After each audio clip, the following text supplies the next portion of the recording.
आज electrical capacitance start होगा। Potential वाला पार्ट कंप्लीट कर लिया। इलेक्ट्रिकल कैपेसिटेंस,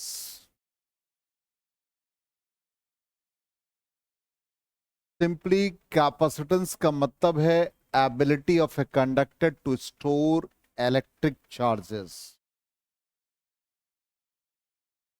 इलेक्ट्रिक चार्ज को स्टोर करने की कैपेसिटी को हम लोग कैपेसिटेंस कहते हैं।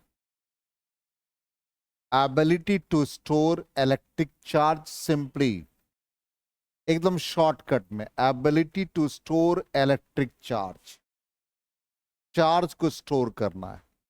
तो किसी कंडक्टर का जो एबिलिटी है, कंडक्टर की बात कर रहे हैं, उसकी एबिलिटी को ही हम लोग कहते हैं कैपेसिटेंस। ठीक। अब इसका बेसिक प्रिंसिपल ये है कि जब हम किसी भी कंडक्टर को चार्ज प्रोवाइड करते हैं, हमने किसी कंडक्टर को चार्ज दे दिया, तो charges always reside on its surface. जैसे ही चार्ज आप दोगे तो इसका पोटेंशियल, क्योंकि चार्ज का एक्युमुलेशन सरफेस पे हो रहा है, इसलिए इसका पोटेंशियल भी इंक्रीज करेगा। मान लो आपने कहा कि सर कैसे, इनिशियली इस पे चार्ज ये था, अब आपने चार्ज ये कर दिया, तो एक्युमुलेशन ऑफ चार्जेस इंक्रीज कर गया, तो पोटेंशियल भी इसका इंक्रीज कर गया। इसका मतलब charge directly proportional to potential. यहां पे constant of proportionality C use करते हैं, और इसी सी को हम लोग कैपेसिटेंस कहते हैं। तो कैपेसिटेंस को न्यूमेरिकली लिखते हैं Q बाई V। अब ये रेशियो है। यदि आप चार्ज 1 यूनिट से इंक्रीज कर रहे हो तो पोटेंशियल भी 1 यूनिट से इंक्रीज होगा, इसलिए it is independent of charge and potential. समझ में आ गया? ये रेशियो के फॉर्म है। तो कैपेसिटेंस का मीनिंग यही है। ठीक, वही लिखा है, is equal to Q by V। अब डिफाइन क्या किया, charge required to raise its potential by unit volt. मतलब क्या है यहां पर, कैपेसिटेंस का वैल्यू क्या लिखा आपने, is equal to Q by V। मान लो आपने 1 कूलम चार्ज प्रोवाइड किया तो 1 वोल्ट पोटेंशियल। इसका मतलब 1 वोल्ट से आपने, या आप इसके पोटेंशियल को 1 वोल्ट से इंक्रीज कर रहे हो, तो उस समय कितने चार्ज की रिक्वायरमेंट है भाई, 1 कूलम। इसलिए कहते हैं capacitance of a conductor is defined as the charge required to raise its potential by unit amount. या सिंपली आप ऐसे कह सकते हो, if V is equal to 1 volt then capacitance C is equal to Q. Charge required to raise its potential by 1 volt or unit volt. इसी को हम लोग कहते हैं कैपेसिटेंस। यहां तक आया समझ में? तो कैपेसिटेंस का ये वैल्यू। अब यहां पर कैपेसिटेंस का हम लोग आगे पढ़ेंगे। ये सिंबल होता है दो पैरेलल लाइन।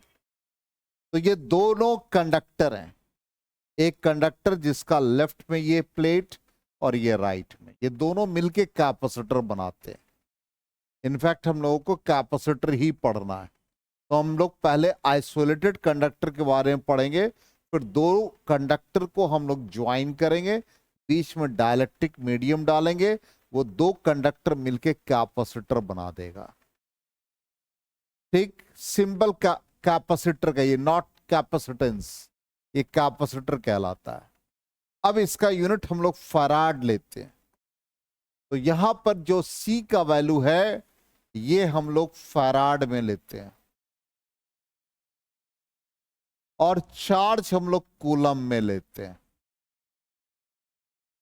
और ये हमारा वोल्ट में होता है। और आगे पढ़ेंगे कि 1 कूलम चार्ज स्टोर करना बहुत डिफिकल्ट है, काफी बड़ा अमाउंट होता है। इसलिए उस कंडीशन में फैराड ना यूज करके उसका स्मॉलेस्ट यूनिट यूज करते हैं, like micro farad, pico farad, 10⁻⁻12 farad, ये सब यूज करते हैं, मिली फराड।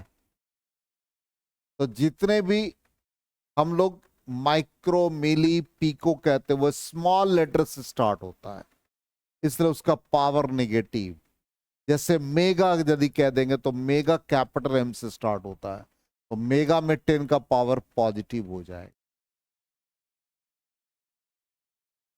ठीक, अब ये सिंबल जो यूज किया इसमें 2 पैरेलल लाइन है, और इसमें यदि बीच से एक एरो चला जाए तो वो वेरिएबल होगा, इसलिए जब भी ये फिक्स्ड वैल्यू देगा तो ऐसा सिंबल यूज करेंगे, और जब वैरी कराना होगा तो ये सिंबल, जैसे रेजिस्टेंस में होता था एक फिक्स्ड रेजिस्टर, अब वेरिएबल क्या कहते थे, रियोस्टेट, तो यहां पर भी वेरिएबल कैपेसिटर ये बन जाएगा।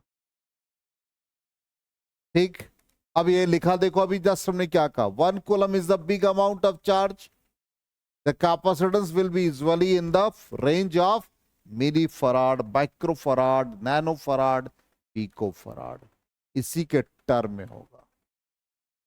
क्लियर? अब आ जाए हम लोग एक आइसोलेटेड कंडक्टर का कैपेसिटेंस निकाल के देखते हैं क्या वैल्यू आता है। तो ये आइसोलेटेड कंडक्टर है जिसके ऊपर चार्ज Q है, इसका रेडियस R है, इसका रेडियस R, ये सेंटर, इसका पोटेंशियल कितना होगा, 1/4 पाई एप्सिलॉन नॉट Q/R होगा। अभी जस्ट क्या पड़ा, कैपेसिटेंस Q/V, V की जगह पर डाल दो 1/4 pi epsilon not Q/R, Q Q cancel हो गया, क्या आ गया कैपेसिटेंस का value, 4 pi epsilon not R। इसलिए जब भी कंडक्टर का कैपेसिटेंस यूज करेंगे 4 पाई एप्सिलॉन नॉट R।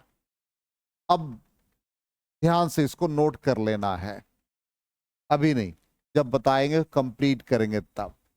अब 1/4 पाई एप्सिलॉन नॉट का वैल्यू 9 × 10⁻9, 1/4 पाई एप्सिलॉन नॉट का वैल्यू 9 × 10⁻9, इसका मतलब 4 पाई एप्सिलॉन नॉट का वैल्यू 1/9 × 10⁻9। तो कैपेसिटेंस को हम लोग इस फॉर्म में याद रखें, × R। दूसरी बात, ये जो कैपेसिटेंस हम लोगों ने निकाला ये फ्री स्पेस और एयर में निकाला, यदि मीडियम करेंगे तो CM लिखेंगे, 4 पाई एप्सिलॉन नॉट की जगह एप्सिलॉन लिख देंगे, और हम लोग पढ़ चुके हैं एप्सिलॉन/एप्सिलॉन नॉट के डाइलेक्ट्रिक कांस्टेंट, इसलिए मीडियम में वैल्यू क्या आ जाएगा बता दो, एप्सिलॉन की जगह पर पुट कर दो 4 पाई, एप्सिलॉन की जगह पर K epsilon not R, K times 4 pi epsilon not R।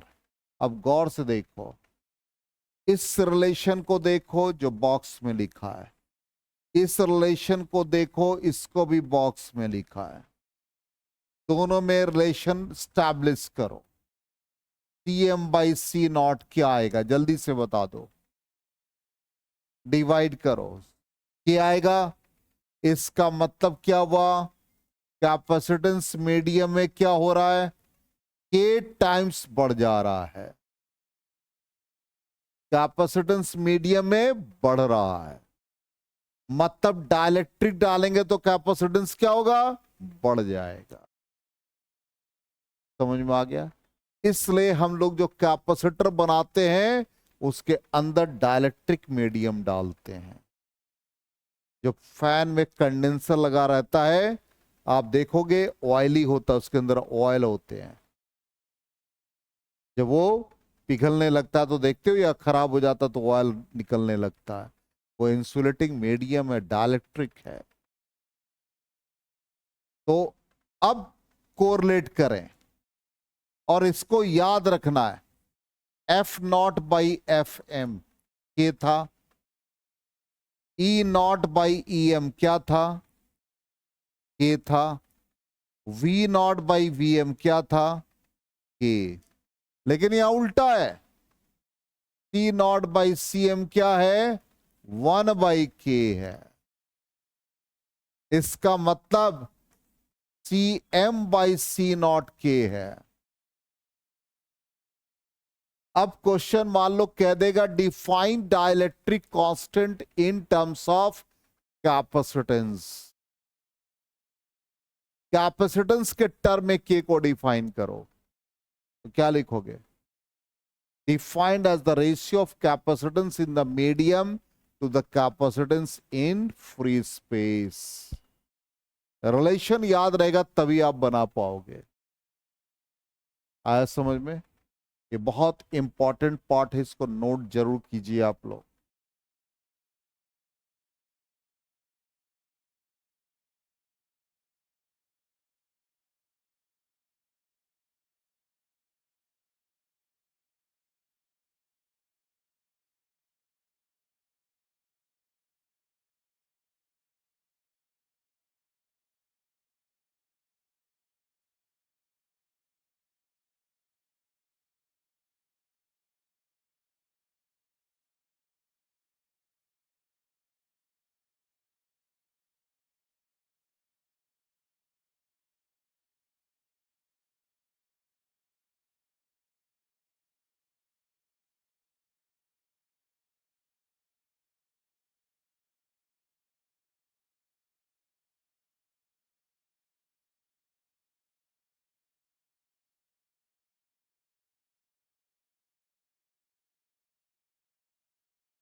हो गया?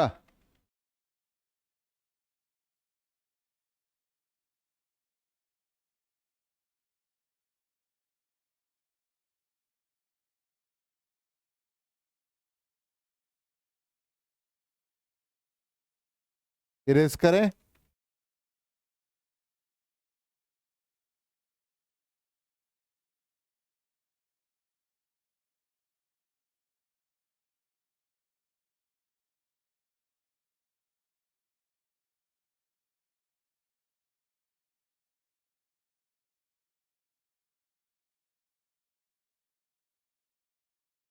हो गया?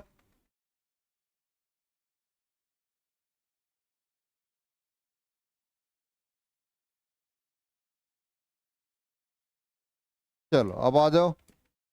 तो कैपेसिटेंस, पोटेंशियल निकाल करके कैपेसिटेंस से ही रिलेशन निकाला था। चलिए, तो कैपेसिटेंस का वैल्यू क्या है, 4πε0r। इसका मतलब डायरेक्टली प्रोपोर्शनल टू रेडियस, यही रिलेशन लिखा हुआ है। सेकेंड पॉइंट, ये कंडक्टिंग स्फीयर के लिए है, मतलब हॉलो और सॉलिड दोनों का वैल्यू सेम होगा। ऐसा नहीं कि कंडक्टिंग स्फीयर में हॉलो का अलग वैल्यू और सॉलिड का अलग, दोनों सेम वैल्यू देगा, चाहे सॉलिड के लिए हो चाहे हॉलो के लिए हो। थर्ड पॉइंट अभी जस्ट बताया कि यदि मीडियम में डालेंगे तो 4 पाई एप्सिलॉन नॉट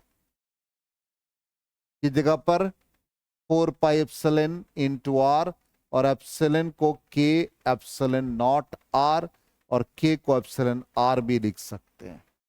ठीक, अब ये बहुत इंपॉर्टेंट एक तरह से पॉइंट है कि अर्थ का कैपेसिटेंस 711 माइक्रोफराड होता है। सिंपली आपके सामने एक कैलकुलेशन कर रहे हैं हम लोग। कैपेसिटेंस हम लोगों ने ये पढ़ा, कौन, हाँ, कैपेसिटेंस ये पढ़ा, और ये 1 इंटू 10⁹ और ये आर पढ़ा। तो कैपेसिटेंस अर्थ का क्लास आपका खत्म हो गया, 7:45 से ही था भाई साहब। हाँ,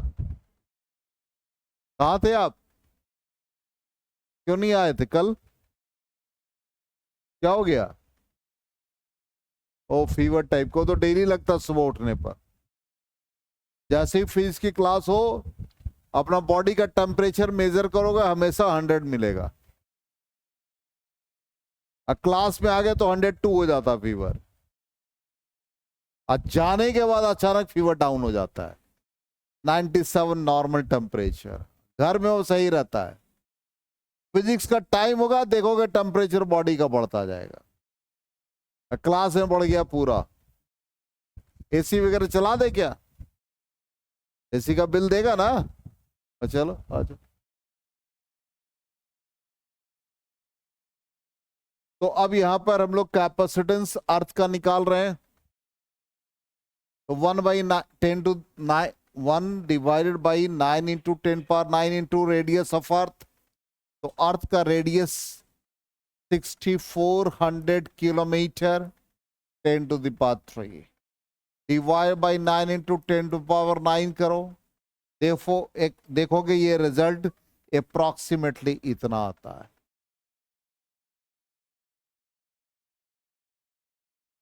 इसका मतलब अर्थ का कैपेसिटेंस का भी वैल्यू माइक्रोफराड में आ रहा है, फराड में नहीं आ रहा है, इसलिए 1 कूलम चार्ज काफी ज्यादा होगा। चलो इसको भी नोट कर लो, कैपेसिटेंस ऑफ अर्थ।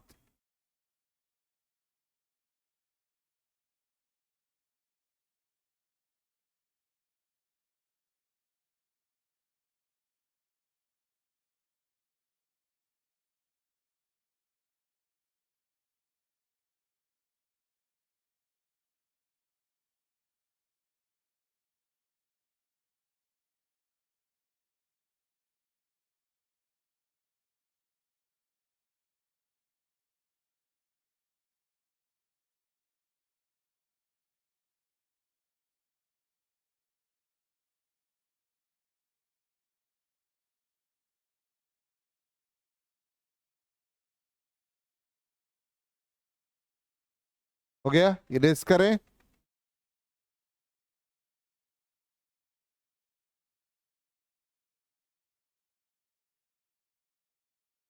अब कैपेसिटेंस का प्रिंसिपल क्या है, कैसे कैपेसिटेंस वर्क करता है?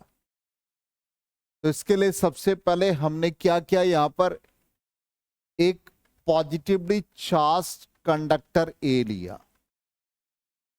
ध्यान दोगे, बहुत इंपॉर्टेंट रिजल्ट है, इसी पर बेस्ड है कैपेसिटेंस का प्रिंसिपल। और समझेंगे कि कैपेसिटेंस कैसे निकाला जाएगा, उसका वैल्यू क्या होगा, या सिंपली हम कह सकते हैं वर्क कैसे करेगा।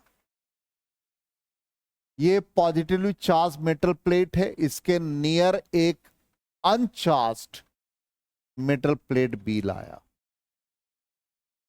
तो इस इंडक्शन के कारण अभी तो इसका पोटेंशियल ए का वी मान लिया, बी पर किसी तरह का चार्ज नहीं है, ए पर जो पोटेंशियल है उसको हमने वी एज्यूम कर लिया। ठीक, अब जो बी अनचार्ज मेटल प्लेट है वो ए के नियर आएगा, और ड्यू टू इंडक्शन, ये ए है, देखो ध्यान से लेफ्ट साइड में नीचे फिगर है, ठीक, पॉजिटिव प्लेट है, इसके नियर हम प्लेट बी को लाएंगे। जैसे इसके नियर लाते हैं, इसके नियर लाया, ड्यू टू इंडक्शन इस पर नेगेटिव चार्ज और इसके फर्दर एंड पर पॉजिटिव चार्ज डेवलप कर गया। रिपीट कर रहे हैं, मेटल प्लेट ए से दूर है बी, बी अनचार्ज्ड है, बी को जैसे इसके नियर लाएंगे, ड्यू टू इंडक्शन इसका नियरर फेस नेगेटिव चार्ज और further face positive charge acquire करेगा। क्लियर? अब यहां पर ध्यान दोगे मेरी बात को, पहले ए का पोटेंशियल V था, अब बी का ये वाला पोटेंशियल बी का नेगेटिव और इस एंड का पोटेंशियल पॉजिटिव। यदि टोटल पोटेंशियल निकालेंगे तो यहां पर ए का अपना पोटेंशियल है VA और VB का एक नेगेटिव पोटेंशियल है। ध्यान दोगे, एक क्या है माइनस और एक क्या है प्लस, दोनों बी का है, ठीक। अब इसमें से दोनों पोटेंशियल, ये हम लिख रहे हैं सबस्क्रिप्ट, ये मत समझिएगा कि दोनों न्यूमेरिकल इक्वल है तो कैंसिल हो जाएगा। अभी हम एक अमाउंट की बात कर रहे हैं, ये वाला पोटेंशियल को डिक्रीज कराने की टेंडेंसी रखेगा और ये वाला पोटेंशियल क्या करेगा, इंक्रीज कराएगा। लेकिन इसका डिस्टेंस इसके काफी नियरर है, इसलिए नेट इफेक्ट क्या आएगा,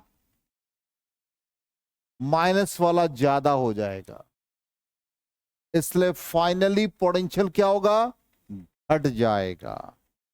पोटेंशियल क्या होगा, डिक्रीज कर जाएगा। कैपेसिटेंस का वैल्यू क्या होता है, Q/V। पोटेंशियल घट गया तो कैपेसिटेंस क्या हो जाएगा, इंक्रीज कर जाएगा। समझ में आ गया? तो इसका मतलब हम एक प्लेट A लेंगे, उसके नियर प्लेट B लाएंगे और इंडक्शन के कारण नेगेटिव और पॉजिटिव चार्ज आ गया, नेगेटिव वाला उसके पोटेंशियल को घटा रहा है, तो हम चाहते कि पोटेंशियल जितना घटेगा उतना ज्यादा चार्ज स्टोरेज की कैपेसिटी बढ़ेगी। ये ना कैपेसिटेंस का काम है, तो हम पोटेंशियल ज्यादा से ज्यादा इसको घटाएं, तो हम नेगेटिव को डोमिनेट कराएं, पॉजिटिव वाले को नेग्लेक्ट करें। तो पॉजिटिव वाले को हम नेग्लेक्ट कैसे कर सकते हैं, अभी तक तो यही है।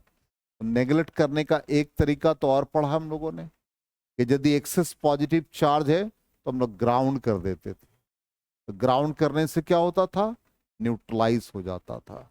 तो नेक्स्ट स्टेप में जब हम आएंगे तो देखिए क्या कर रहे हैं। यहां तक तो हो गया भाई, पोटेंशियल डिक्रीज कर गया। अब हम चाहते हैं, यही लिखा है, अब हम चाहते हैं कि और भी इसके पोटेंशियल को डिक्रीज करा दें। तो देखिए क्या कर रहे हैं, ग्राउंड कर दिया। जैसे ध्यान दीजिएगा, फिर से थोड़ा सा फास्ट है एनिमेशन, ग्राउंड किया तो पॉजिटिव वाला क्या हो गया, वैनिश हो गया। पॉजिटिव वैनिश होने से क्या हुआ, खाली निगेटिव रहा, और निगेटिव क्या किया, उसके पोटेंशियल को ज्यादा ज्यादा घटा दिया, तो कैपेसिटेंस क्या हो गया, बढ़ गया। इसलिए जब भी हम लोग कंडक्टर लेंगे तो एक पॉजिटिव और एक नेगेटिव, और कैपेसिटेंस में ये कोशिश करना है कि अदर प्लेट हमारा ग्राउंडेड हो। इसलिए जब भी कैपेसिटेंस का सिंबल बनाएंगे तो हम लोग एक प्लेट को ग्राउंड कर देंगे। अब ये जो कैपेसिटेंस से बनेगा कैपेसिटर, एक कैपेसिटेंस कंडक्टर का, दूसरा कैपेसिटेंस कंडक्टर का, दोनों को मिला देंगे तो कैपेसिटर बन जाएगा। इसका मतलब it is an arrangement of two conductors. एक पर पॉजिटिव चार्ज, दूसरे पर नेगेटिव चार्ज, और उसके बीच में क्या मीडियम रखेंगे? इंसुलेटिंग मीडियम, जिससे कि उसका एबिलिटी टू स्टोरेज चार्ज बढ़ जाए। ठीक, इसलिए अब हमारे लिए क्या नाम हो गया? कैपेसिटर। कैपेसिटर का मतलब क्या हो गया? दो कंडक्टर, और उसके बीच में क्या रहा? इंसुलेटिंग मीडियम, और इसका काम क्या है? चार्ज को स्टोर करना। ठीक, तो यहां पर एक प्लेट क्या हो गया? पॉजिटिव, दूसरा प्लेट क्या आ गया? नेगेटिव आ गया। तो कैपेसिटेंस क्या आ जाएगा? Q by VAB। क्लियर हो गया? इसका मतलब जब भी कैपेसिटेंस की बात करेंगे तो क्या होगा? It is an arrangement of two conductors separated by, या सिंपली कह सकते हैं इंसुलेटिंग मीडियम उसके अंदर में डाल देंगे। क्लियर हो गया? 100% समझ में आ गया यहां तक? क्लियर? 100%? ठीक, आज थोड़ा सा यहीं तक रखते हैं। कल हम लोग कैपेसिटर के टाइप को पढ़ेंगे नेक्स्ट क्लास में। चलिए।